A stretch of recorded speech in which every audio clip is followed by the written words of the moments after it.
That's already quite impressive. Thank you, Jan. Camille, how about Brussels 3030? Yes, good morning, everyone. So, yes, the 30-30-30 City Climate Challenge project, sorry, was launched in 2019, so by BECI, and BECI is the Brussels Chamber of Commerce and Industry. So it was launched in 2019 at a pretty particular moment, I would say, because the new regional government took office at that time, and it was also at that time, a few months after that, they published their regional contribution to the National Energy and Climate Plan.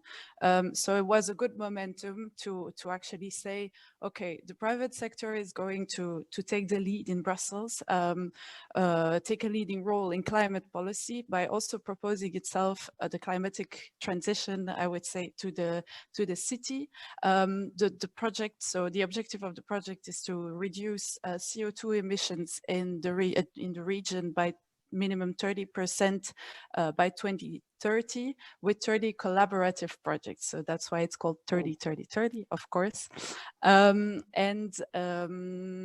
we say collaborative projects because the idea is really to use a new approach, an innovative approach of collective intelligence, of collaboration and co-creation. So we work with a whole set of partners.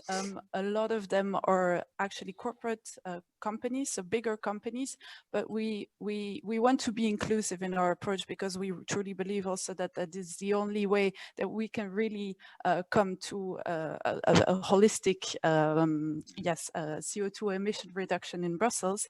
And so we also include SMEs, we also include startups, we include the government in our approach, we include public administrations, cabinets, etc. So the real philosophy is to be as inclusive as possible. We work on a whole set of different types of projects relating to different thematics. So most of them are, of course, related to mobility and buildings, which account together for more or less 90% of CO2 emissions in Brussels. So 30% almost respectively for mobility and 60% for buildings, so residential and tertiary together.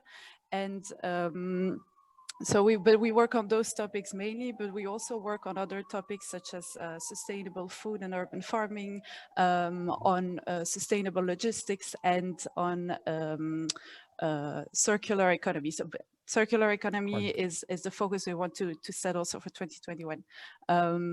But yes, that's a short introduction, but I'm pretty sure you have a lot of questions. So